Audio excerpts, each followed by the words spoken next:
Thank you. I thought I would read for something like 15 minutes, and then we'll do Q&A, which is what people seem to like most at these things. And then there's a sort of signing program that'll happen after that. So I'm just going to start reading. This is fairly early in the book. It happens about maybe 20 years in the future. It's 4 Princeton students who are driving from east to west across the country. It's the beginning of summer. They've all got internships lined up for the summer, and so they've decided to drive around and see some of the country. And they're traveling across a state here, which happens to be Iowa, but it could be any state in the Union at this point. And they're passing through an area where it's considered advisable to have an armed escort. So in a separate vehicle, there's a couple of guys, one of whom is named Tom, who are locals who have hired themselves out to perform the escort duty. So they've been driving along for some time, seeing windmills, wind turbines. And the point of view character here is Sophia. The other people in the car are Phil and Julian and Anne Solène. That was how the giant flaming cross of the Leviticans sneaked up on her, though the people working on it would probably have felt that she sneaked up on them. It wasn't actually flaming. It wasn't even capable of flaming yet because it wasn't finished. Its general size and shape were not terribly far off from that of a wind turbine. It was sited on the top of what passed for a hill around here, not to catch the wind, but to be seen from a distance as it burned in the night. Anyway, by the time she accepted that she was actually seeing it, the thing was less than a mile away. She could see a clutter of pickup trucks parked around its base and some pop-up canopies, sheltering tables where workers could take water breaks. A row of portable toilets stood sentry next to an office trailer. On an impulse, she opened a voice channel to Tom. In normal circumstances, his edit space and Sophia's were totally disjoint. They would never encounter each other online, never meet, never see the same news stories. Anything that originated from the likes of Tom would be fastidiously pruned by the algorithms used by Sophia's editor before human eyes ever reviewed it, and anything that came from Princeton or Seattle would never reach Tom's feed until it had been bent around into propaganda, whose sole function was to make Tom afraid and angry. But for today's purposes, they had a direct channel, unfiltered, unedited. "Hey," she said, "how do you think those people would feel about our dropping in for a visit? Just, in tourist mode." "Copy. Stand by," Tom returned. The sound of Sophia's voice had broken her companions out of their media reverie, and so now came several moments of their pushing up their glasses, being astonished by the spectacle of the cross, talking about it, pulling glasses back down to search for more information. "There's a visitor center," Tom reported, "with changing rooms, probably easiest unless you want to have all your garments inspected." "Well, if there's a visitor center, they must be okay with visitors," Sophia said. Phil, Julian, and Anne Solène could not hear Tom's audio stream, and so the changing rooms came as a surprise to them. They were in separate trailers for men and women. All of the Princetonians knew that it would be pointless and probably inflammatory to make inquiries about non-gender binary cases. But the idea of having to don different garments just to set foot on a specific property was new to them. "If we don't, they'll have to stone us to death," Sophia explained. And according to their interpretation of Leviticus, the modern equivalent of stoning people is shooting them. "Oh, I get it," Phil said, "because bullets are like little rocks." "Exactly, and a gun is just a modern labor-saving device that makes it easier to throw the little rocks really fast." Basically, to them, every reference to stoning in the Bible is a sort of dog whistle reference to guns. Phil was working it out. God knew guns would be invented in the future because omniscient, but he couldn't insert direct references to them in the Bible because that would be a spoiler for the Bronze Age audience. So he used stoning as a placeholder. "And our clothing is immodest or something?" Julian asked. Not at all. Sophia reached out as if to grab Julian by the scruff of the neck, instead of which she flipped the collar of his t-shirt inside out so that she could read the tag. Mostly cotton, but with some spandex, to make it stretchy, I guess. If you wore this up there, they would have to stone, i.e. shoot you. They have something against spandex? Against mixing fibers. Sophia pointed to a sign mounted to the wall above a table on which a display of neatly folded white paper bunny suits had been laid out in a range of sizes. The sign was a quote from the Bible set in Comic Sans. Ye shall keep mine ordinances. Thou shalt not let thy cattle gender with others of diverse kinds. Thou shalt not sow thy field with mingled seed, neither shall a garment of diverse things as of linen and woolen come upon thee. Leviticus 19:19. Phil couldn't get past the first bit. Is that a proscription of bestiality between different kinds of animals? Shh, said Anne Solène, for sitting nearby was a lady of perhaps 60, monitoring a table of cookies and coffee, free but in classic Midwest passive-aggressive style, with a jar for suggested donations. I guess they were anti-mule. Look, point being, we can either strip down and have her read all the labels on our garments, which is gross, or just change into the bunny suits. What about him? Julian asked, gesturing toward Tom, who was emerging from the men's toilet. Then, realizing he had been a little rude, he turned to address Tom directly. Tom, are you going to change clothes? No need, Tom said, and went into a curious routine of patting himself in various places.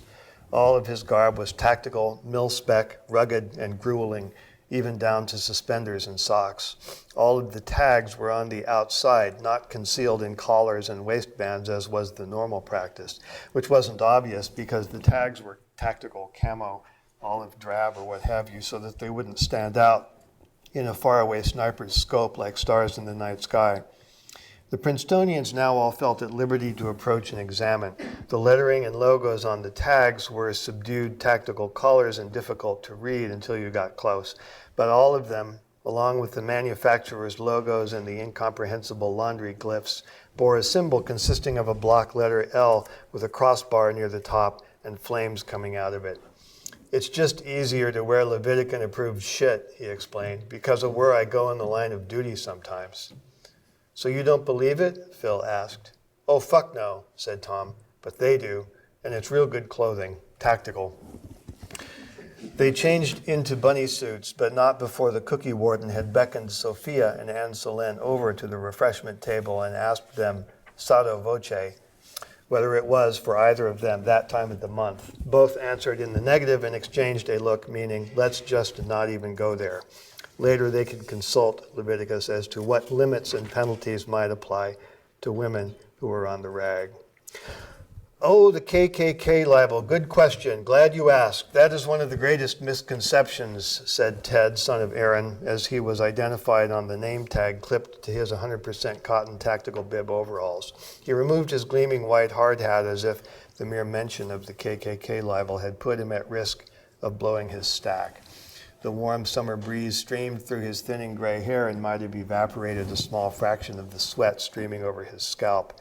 After a moment, he glanced up as if checking the sky for an angry Jehovah, but nothing was there except blue sky strewn with fluffy clouds and the steel crossbar of a 200-foot-tall cross.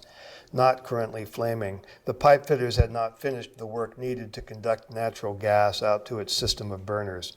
My wife will skin me, he remarked, if we don't get under cover. Let's duck in here so I can set you all straight. Why will she skin you? Anne Solène asked curiously as they followed Ted into the shade of a pop-up canopy. Julian got distracted en route by 3 lambs gamboling in a makeshift chicken wire pen. Melanoma, Ted answered. Have to go into Iowa City. This remark was mumbled in a distracted way as he was getting a voice call, faintly and tinnily audible to them on the flip-up earplugs cantilevered out from the bows of his safety glasses. He indexed those down into his ears and answered the call, excusing himself with a nod and donning his hard hat as he stepped out into the sun and ambled over toward the livestock pen. His duties as son of Aaron apparently encompassed not just construction management, but inspection of sacrificial lambs. A junior crew member bustled in to accommodate the visitors. He pulled a couple of folding chairs off of a stack and set them up at a folding table. This was strewn with printed documents kept from blowing away by rocks and ammunition magazines. He rearranged those to make a bit of space. "Y'all can help yourselves to water and iced tea," he said, nodding toward a pair of insulated coolers on a smaller table nearby. Until he spoke, Sophia had guessed he was in his late 20s, but now she thought 18. "I'd fetch it myself, but my hands is filthy." He held them up as proof and flashed a grin that would have been brilliant had his teeth been all present and not brown. "Thank you so much. We will definitely help ourselves," Sophia said loudly and distinctly, since the young man had his earplugs in. "The reference to Iowa City?" Anne Solène asked. That was where they had stayed last night, in a boutique hotel next to a tapas bar. "Where the big hospital is, so another country to them, but they have to go there when they get sick, like to get a melanoma whacked off or whatever. They can't afford Blue State hotel rooms or food, so they have to camp out on the periphery and cook over propane burners under tarps. Not a fun time." Anne Solène nodded. "Dentistry?" she said. "Ted has normal people teeth because he is old and grew up before this part of the world got Facebooked. After that, the people with education fled to places like Ames, Des Moines, Iowa City, which includes dentists. A few mainline churches used to run charity dental clinics here where you could get a bad tooth pulled or whatever, but those are being chased away by these people." Not wanting to be obvious, she glanced over at the gigantic cross. She took a sip of iced tea and grimaced. "That bad?" Anne Solène asked. "Sweet. Another cultural signifier. When we get to my aunt and uncle's place, they'll serve it unsweetened, northern style." The two women walked slowly back to the table, taking in the scene. Over by the livestock pen, Ted was explaining something to Julian, who looked dismayed. Most of the space around the site was given over to parking for workers' pickup trucks. Not a single one had a license plate, but they were decked out with a range of stickers, a mix and match of stars and bars, "Don't Tread on Me," and what Phil had designated the full Moab. In the center, "Remember," or "Remember Moab," or simply Moab, bracketed between a mushroom cloud and a profile silhouette of a man with a bowed head. "Now let me take the bull by the horns as far as the KKK libel." Ted had returned from inspecting the lambs. He set his weary bones down into a folding chair and indicated that the visitors should do likewise. Phil preferred to stand. He unzipped his paper coverall down to his navel, parted it to expose his chest, and stood sideways to them, trying to catch the breeze. Sophia cataloged it as a microaggression, the 100th today, not even worth noticing next to the 20-story macroaggression that Ted and his crew were building. You couldn't wear underwear beneath the bunny suit because that would miss the whole point unless your underwear was made of Leviticans-certified unmingled fiber, and hers wasn't, so her bra was down in a locker at the checkpoint and she couldn't unzip as Phil was doing. She sat down next to Anne Solène. Ted's nervous hands sorted and stacked documents, contracts by the look of them, as he calmly dismantled the KKK libel. "Obviously, you are not a white person, at least not 100%, he said, evaluating Sophia. "And I don't know about him." He cast a glance over at Julian, who was down on one knee feeding a handful of grass through the chicken wire to a lamb. Julian was part Chinese. "There's been all kinds of confusion about the Leviticans." This was the church of which he was a priest. "Some kind of imagined link to the Ku Klux Klan." "Maybe it's because of the burning crosses," Phil suggested, deadpan, gazing across a few yards of gravel to the massive concrete foundation from which the cross's steel verticals erupted. Bracketed neatly to the structural members were tubes carrying the natural gas from an underground pipeline. The actual burners didn't start until maybe 20 feet above ground level, maybe because they didn't want to roast parked vehicles. "Supposedly, the KKK burned crosses," Ted said with a roll of the eyes. "There's no supposedly about it," Anne Solène started in. "What do you even... That's like saying supposedly Muhammad Ali was a boxer. Supposedly Ford makes cars. It's..." But Sophia silenced her with a hand on the arm. There was no point. "If that is even true, it has no connection to our burning crosses, which have a completely different significance," Ted announced. Sophia said, "Okay, and that is?" So-called Christianity, as it existed up until recently, is based on a big lie, Ted explained, the most successful conspiracy of all time. And it was all summed up in the symbolism of the cross. Every cross you see on a mainstream church or worn as jewelry or on a rosary or what have you is another repetition of that lie. And what is that lie exactly? Phil asked. He already knew, but he and the others all wanted to hear a living human actually say it, just as spectacle. That Jesus was crucified. There, he'd said it. No one could speak. Ted took their silence as a request for more in the same vein.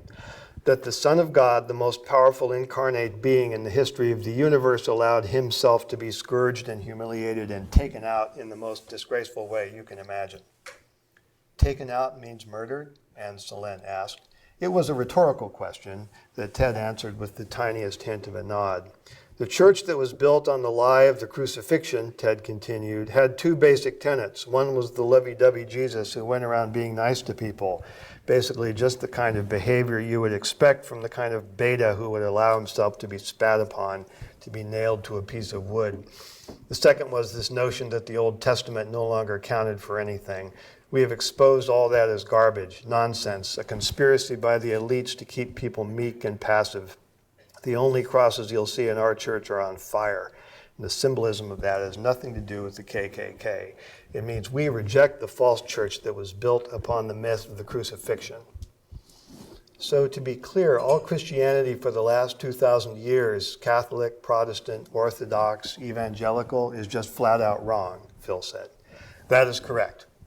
The four Gospels? Ted shook his head. That's the first thing the church did, was enshrine those Gospels, telling the story they wanted to tell about the meek liberal Jesus who gave food away to poor people and healed the sick and so on. And was crucified, Sophia prompted him. Ted nodded. And resurrected? Anne Selene asked. They needed some way to explain the fact that he was still alive, so they invented all that resurrection stuff. So where'd Jesus go after that? What did he do? Fought the Romans, went back and forth between this world and heaven. He has the power to do that. Where is he now? We don't know. Maybe here. He has been in eclipse for 2,000 years. The conspiracy of the church was powerful. They staged a fake reformation to get people to believe that reform was possible, all a show orchestrated from the Vatican. So Martin Luther was running a false flag operation for the Pope, Phil said. In that case, but he broke off as he felt Sophia stepping on his toe under the table. He looked down at her. Having caught his eye, she panned her gaze across the entire scene, asking him to take it all in, reminding him that this wasn't Princeton. This was Ameristan, Facebooked to the molecular level. Professor Long, she muttered, the red card. It was a reference to one of their teachers at Princeton who had gone so far as to print up a wallet card for people to keep in front of them during conversations like this one. One side of the card was solid red with no words or images and was meant to be displayed outward as a nonverbal signal that you disagreed and that you weren't going to be drawn into a fake argument. The other side, facing the user, was a list of little reminders as to what was really going on. 1, speech is aggression. 2, every utterance has a winner and a loser. 3, curiosity is feigned. 4, lying is performative. 5, stupidity is power. So that's the end of the reading.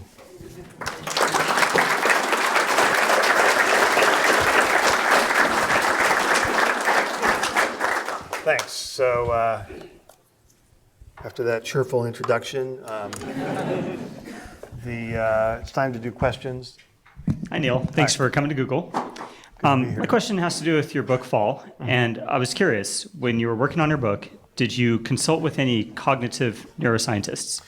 You know, other than reading kind of some available stuff, I didn't, because this is a different approach to the science than I've used in some of my other books. So, for example, in Seveneves, I went to a fair amount of effort to try to make the science kind of science-based. So, I mean, I paid a lot of attention to rocket engines and delta V's and trajectories and that kind of thing, because that was part of that was a driver in the book. And in this case, I didn't want to go there. I didn't think it would help move this particular story along. So what I'm doing here is sort of taking a particular theory, or not even a theory, but a way of thinking about what the brain is, how it works, and just running with it. Say, okay, if I grant that, if I say that that's true, what kind of a story can I write around it? So compared to some of my other stuff, this is soft as opposed to hard sci-fi, and if you read it in the hopes of finding any legitimate neuroscience or cog-sci or even computer science content in it, you'll probably be disappointed. Okay, great. Thank you. Yeah, thanks. I have 2 tattoos. One of them is this one, and I'm really looking forward to this book. Yeah. And the other one is this one, which you may Nice. recognize. Yeah. I got it when I graduated from math grad school. Yeah. And I was wondering if you have any plans for more math books like Anathema. So strangely enough, of all the books I've ever published, that one got the highest position on the New York Times bestseller list. So it hit 3, and Fall hit 4. Which causes me to wonder if people understood what they were getting into. So I'm certainly not against, writing more stuff that gets into those kinds of topics. I'd say it's more about philosophy of math, or a particular way of thinking about what math is. I'm not sure if I can get much more mileage out of, frankly. That's great. But thanks for the vote of confidence, if that's what that was. By the way, you exactly straddled where I finished reading last night, which is Okay. because I had to follow along so I wouldn't have to reread it. But as an amateur short fiction writer, I drop about 9 out of 10 of what I think are usable ideas on the floor just for lack of time. When you write stuff that's 1,000 pages long, how do you decide what ideas are worth spending that much time on? Are you talking about the idea for a whole book, or ideas that sort of come along during the? Well, I think it's for the whole book. I mean, Yeah. I think I was trying to make the point that I'm guessing you probably have more ideas for things you could write about than you have time to write about them, and so I was curious. Not a lot more. I mean, it's certainly not a 1 in 10 ratio. It's closer to 1 in 2, or maybe less than that. So usually I've got a very limited set. Sometimes I've really only got one viable idea at the moment when I'm ready to begin working on the next book. Sometimes I might have 2. Right now I feel like I've got maybe 2. So I don't know why that is, but maybe there's more of an internal sort of culling process that goes on. I also suspect your attention span is longer. Well, I'm trying to keep it that way. Yeah. It's a challenge. Hi. Hey, so it seems that Fall integrates a lot of ideas from your other books, bringing in characters and also concepts. Is it your last book? And if not, what's in the future after that? Time will tell, but it's not intended to be my last book, certainly. It was a way to close some loops that were open from some earlier stuff that I've worked on. It all just kind of fell together that way.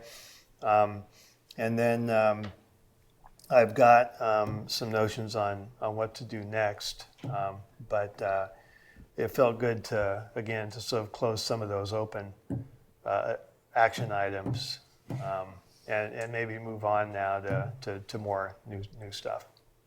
Thanks for asking.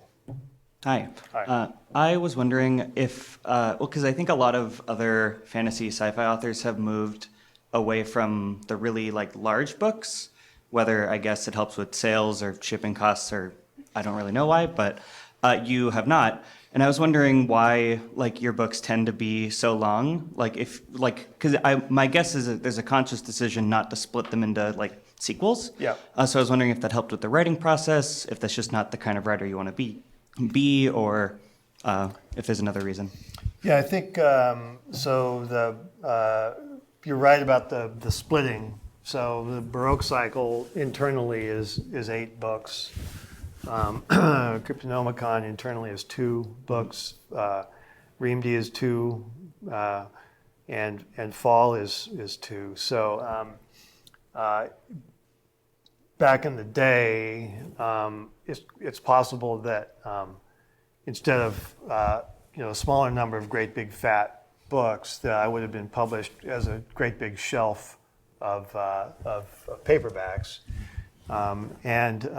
I'm pretty agnostic as to which approach is used. And after the Baroque cycle came out in hardcover, we pushed the idea for a while of trying to bring it out as 8 separate mass market paperbacks, which I think would have been cool, but it didn't work. The basic question isn't shipping costs or the other things that you mentioned. The basic thing is that people tend not to be crazy about cliffhangers at the end of a book. And so to avoid that, it kind of moves you into a rhythm where you're trying to bring each component book to a nice, neat conclusion while leaving the door open, which is why you tend to see a lot of kind of episodic series in, say, in crime fiction.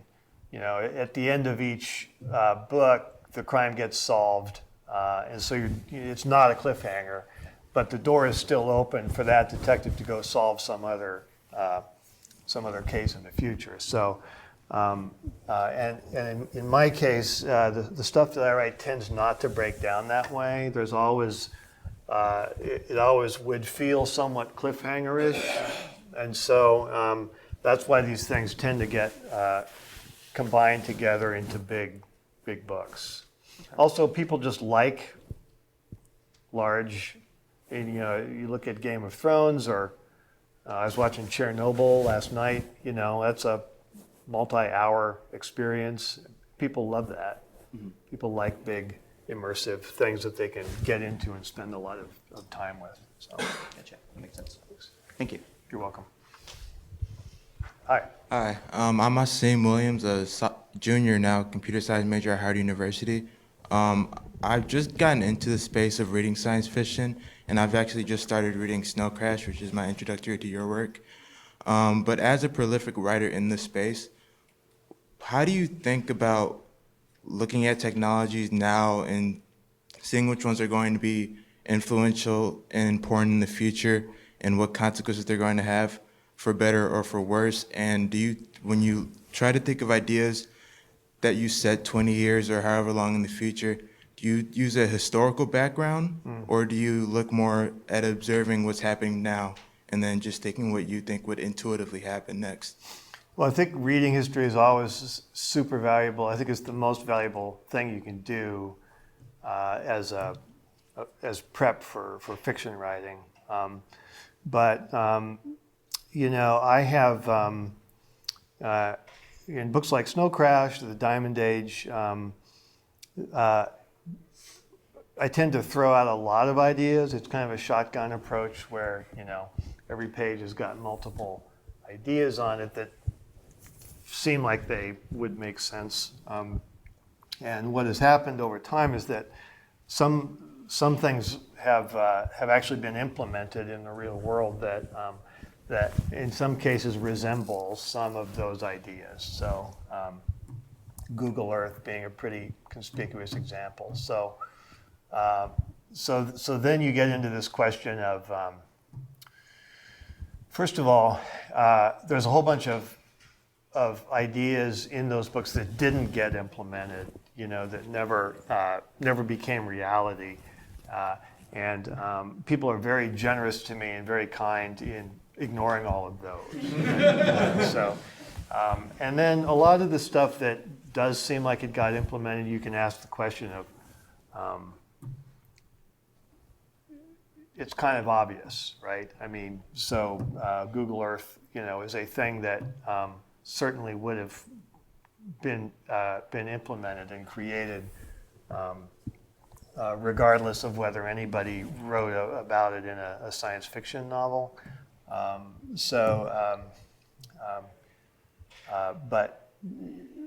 But the science fiction can serve I think a useful role in a sort of engineering environment by creating a vision of a thing that could be that everyone shares. So a lot of times in engineering organizations, there's an enormous amount of effort that goes into getting everybody working on the same project at the same time. Lots of PowerPoint, lots of planning meetings, just to get people working toward the same shared vision.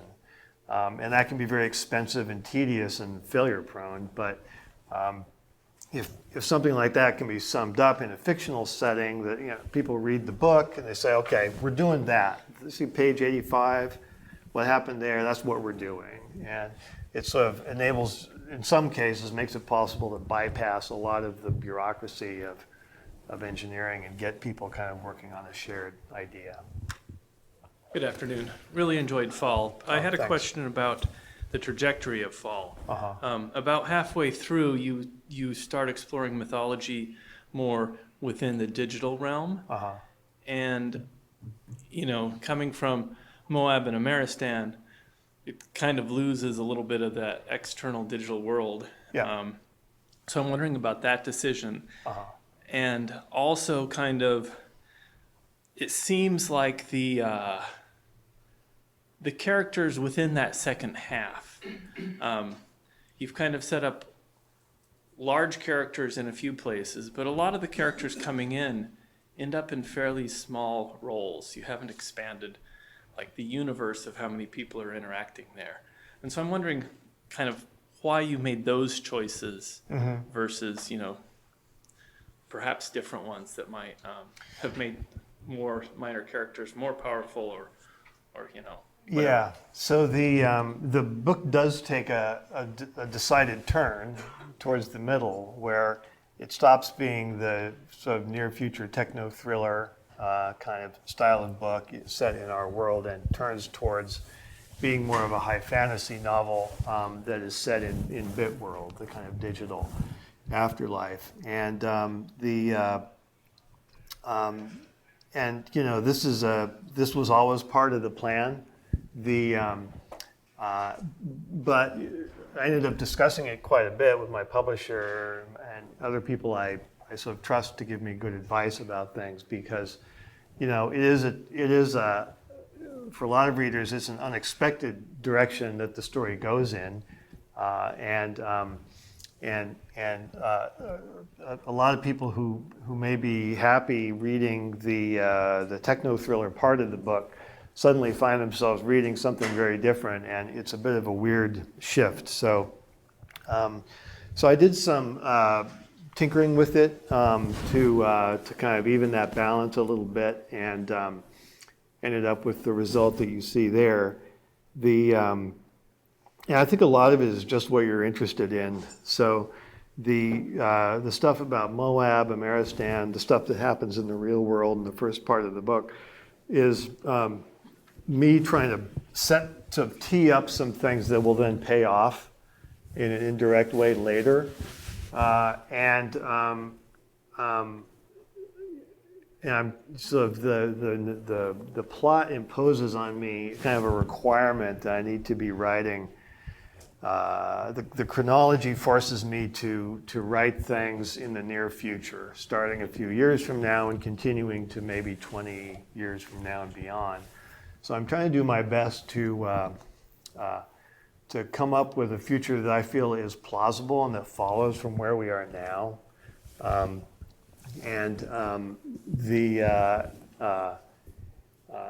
And that ends up feeling quite topical, I think, and very engaging if that's what you're interested in. And then it sort of, like I said, turns into a different book about halfway through. So that's the book I wrote. Yeah. Hi, thanks for coming to Google. Sure. It's been great to see you. I've enjoyed all of your works, especially I liked the hacker ethos in Cryptonomicon, and in the beginning was the command line. I think that and I think that the hacker ethos in particular influenced Google's internal culture. It's nice to see that reflected in other works as well. Do you have, since you seem to love technology, do you have personal hobby projects you're working on, or any technologies you like or especially don't like? Yeah, I mean, I work part-time at Magic Leap, working on some content development R&D here in Seattle, which enables me to exercise some of those muscles a little bit in various ways. I have a basement shop with a lot of the usual complement of maker-ish gear, the 3D printer, the 3D router, CAD, system, and all of that stuff. So yeah, I'm always pursuing various projects in that vein. I have a family connections into BattleBots, and so do a little bit of monkeying around with that stuff. So yeah, I'm always puttering away on maker-ish kinds of projects just to give me something to do during the second half of my day. Thanks. Sure. Hi, Neal. Hi. Thanks for coming over. Your book, Cryptonomicon, was actually, it was one of the two most influential books I've ever written, and it sort of set me on the path that's landed me here at Google and what I do for a living. Yeah. I have two questions. Is it true that you wrote the Baroque cycle in longhand? Yeah. Wow. Yeah, I mean, it's not significantly harder or slower than typing it. So. Your publisher must have loved it. Oh no, I type everything in. Oh, okay. Yeah, I don't present it to them in that form, although it would be entertaining. The manuscript is 42 inches high. Wow. It used to be on display at the Science Fiction Museum over under the Space Needle. No, I get it to a certain point in longhand, and then I just type it into a text document and use tech to format it and print it out. Right.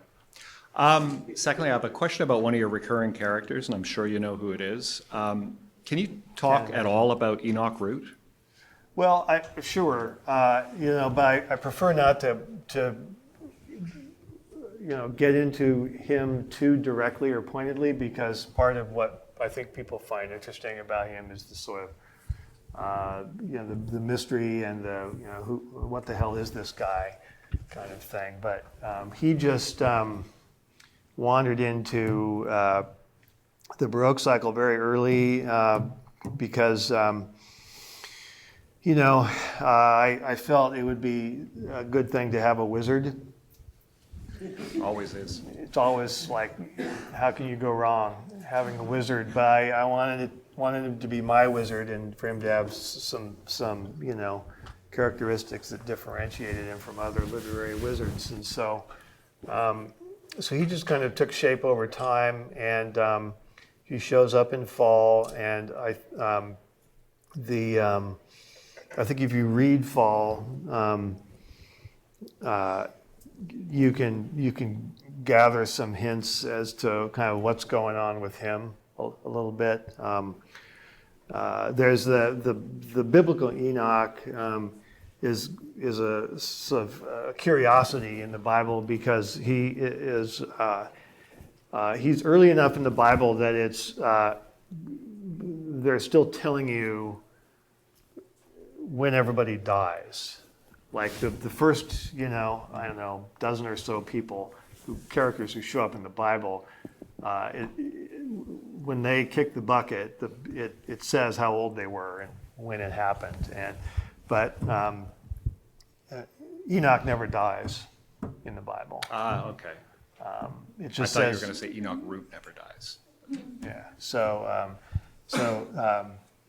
you can look him up, and I mean, it's It's probably just an oversight, but but for people who spend a lot of time poring over the Bible for a long time, it was a tremendously significant fact about that one character. So there's a hint. Thank you. Yeah, thanks. Hi, thanks for coming in. I really enjoyed all your books. A lot of them have kind of a complex structure. I was kind of curious how you outline that, and like when you write, is it kind of linear, or do you jump around a lot? How do you actually kind of pull that together? Yeah, I tend to go sequential. I find that writing out of sequence tends to create problems without solving any problems. So I like to go sequential, and I just try to keep in my head the general idea of what is going to happen in what order. I don't make outlines as such. I don't keep a written document that summarizes what's going to happen where, because frankly, it's just not that much information to keep in one's head. And one's head is an excellent place to keep it because you can change it easily when it's in your head. You don't spend time sort of going through all your documents trying to find the outline. I just kind of make it up as I go along. Yeah. Thanks. Thanks. He asked the exact question I was going to ask. Oh. Okay then. Well, we got 17 minutes left. Do you have any other? So I feel that you picked the section to read from the book, kind of perhaps targeted towards this audience and where we are today. What other thoughts would you like us to walk away with? Well, I think the situation we're in right now is a dire situation because we, in kind of a fit of absent-mindedness, we obliterated the foundation for our civilization, which is people agreeing on what is factual reality. It just sort of happened. I don't think anyone set out to do it, but if you look at the Constitution of the United States, for example, or the unwritten Constitution of the UK, and probably other constitutions as well, the idea is how do you get a bunch of people to function together as a civilization even though they don't agree about everything? But I think what's kind of always been assumed is that people would have the same basically the same perceptions of what factual reality was, and then they might, from there, arrive at different opinions about what the right policy was, how to interpret those facts, but there was at least a shared perception of what was going on. So when we lose that, and I think that process has been accelerated quite a bit by hostile state actors. But when we lose that ability to agree on what reality is, then the institutions we've built, the Constitution, the system of checks and balances, they fail because they didn't take that possibility into account. So I'm really interested to see where things go now. And they could go in a bunch of different directions. I think that with deep fakes, we're at a point now where no mediated experience can be taken at face value ever again, basically. So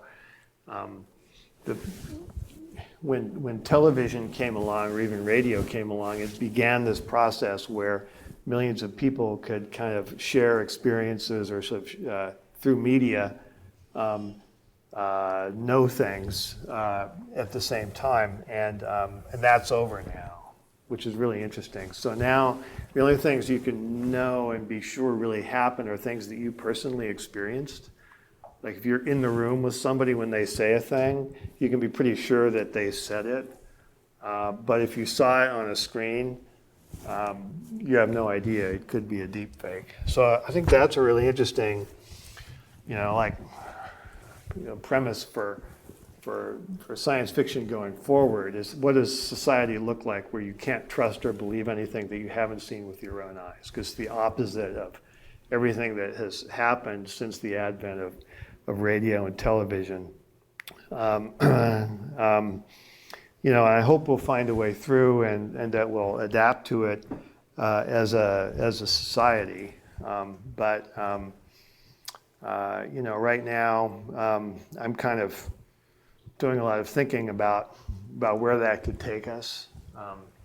There's a book that I keep recommending. So I may have done too good a job because nobody can get it now.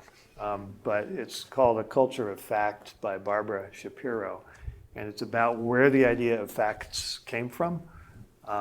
So there was a point a few hundred years ago when, at least speaking of like Western civilizations, Western cultures, that the idea of facts didn't really exist. And it came into existence through a process that she traces it back to the way the British judicial system worked. It was like, how do you develop an algorithm for determining a fact? You're a judge in the medieval English judicial system. You ride into some town out in the middle of nowhere. Everyone agrees a murder happened 6 months ago. You've got to figure out who did it.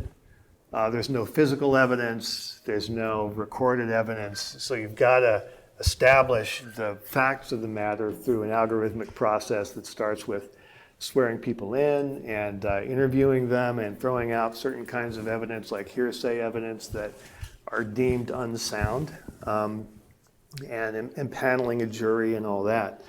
So she traces the idea of facts back to that algorithmic process, and then talks about how it spread from there into scientific discourse and how people wrote history, journalism. So it's an interesting book to read now, just because it talks again about the algorithm for determining facts as a group that we can agree on. And from a CS point of view, if there's an algorithm, then you should be able to just it's just a small matter of running software, right? So, maybe that's a way that we could get out of this current mess that we're in. So, yeah. Hi, Neal. I was wondering if you could share a bit about what environment you're in and tools you use when you do your best work. What makes you productive? Get up in the morning, try not to get super irritated or stressed out by anything, which basically means not exposing myself to the internet. Go into a quiet place, sit down with a pen, and just try to write. Pretty uncomplicated overall. It's getting into the flow state, which is in a lot of professions is sort of what you have to do in order to be productive, as many people here probably know. If you were born 5,000 years from now, which one of the 7 human factions or subspecies would you rather want to be in? From Seveneves. I think I'd be one of the diggers down in the ground, which is not one of the 7, so it's a trick answer. But I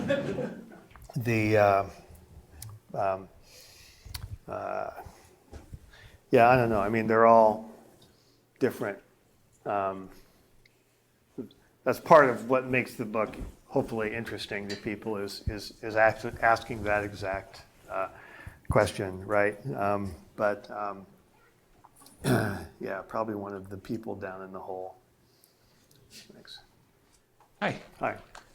When in your earlier comments about kind of this deconstruction or cultural disagreement about facts, I was reminded of the Diamond Age, which was kind of the pendulum in some ways was swung to a hyper-Victorianism. Yeah.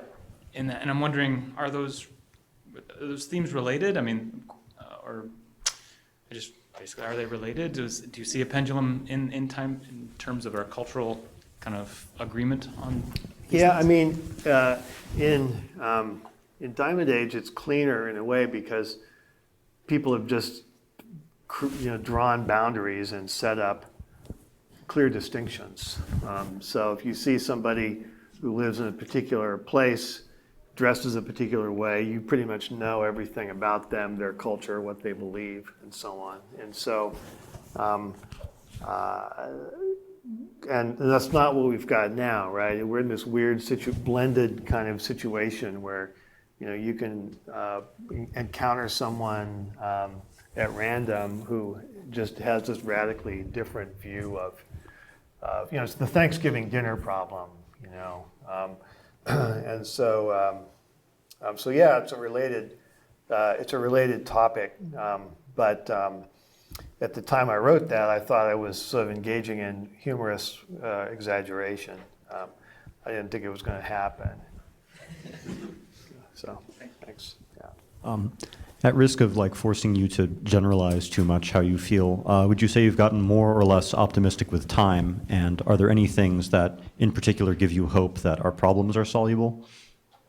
Well, it's funny, right? Because in terms of standard of living and a lot of measurable, quantifiable indices of how we're doing really well, right? So that's the weird thing about where we are right now is that Eric Weinstein has pointed this out, that on one level, everything is turning to shit, and just terrible things are happening in the political sphere and the media sphere, and yet, for a lot of people, it doesn't seem to make any difference yet. I mean, it enrages us when we look at Twitter or whatever, but it feels like the other shoe hasn't dropped in terms of a radical decline in standard of living or anything of that nature. So so I think you can certainly read it both ways. Right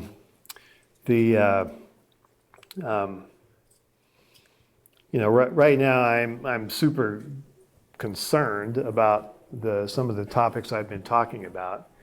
I don't know if that's exactly the same as being pessimistic. I think it's definitely points out areas where change needs to happen, but that's kind of on a different orthogonal set of that. You've got optimistic, pessimistic.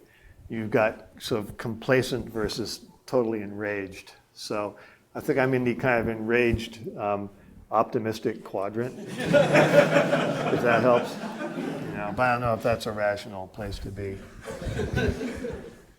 Hi.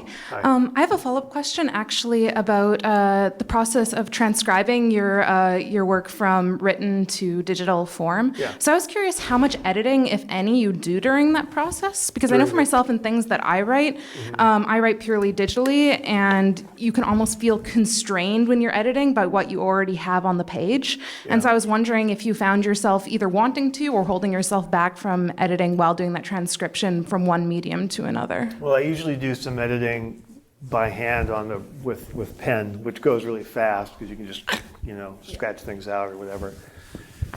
And it's good because you can see what has changed. You've got a visible record of the edit trail. And then you're correct that when I then type it in, it's a chance for me to do more cleanup on it. But it is just that. It tends to be just cleanup. And maybe tossing in a phrase here and there, but by that point it's pretty gelled. I would say it's not. I'm not going to be making big changes during that typing process. Thanks. Yeah, thanks. All right. Kind of a nitty-gritty question, but do the characters in the second half of Fall have some correspondence to the characters in the first half, like the minor? Do you have a cheat sheet somewhere of this is Tom from Ameristan? Oh, well, I mean, there's some sort of fairly obvious examples of that. I don't think there's not a lot hidden, if that's what you mean. I mean, there's some pretty obvious examples of people who've crossed over. But if it's just a sort of one of the secondary characters, in the second half, the bit world part, it could be anyone. Yeah. So I think that's it. Okay.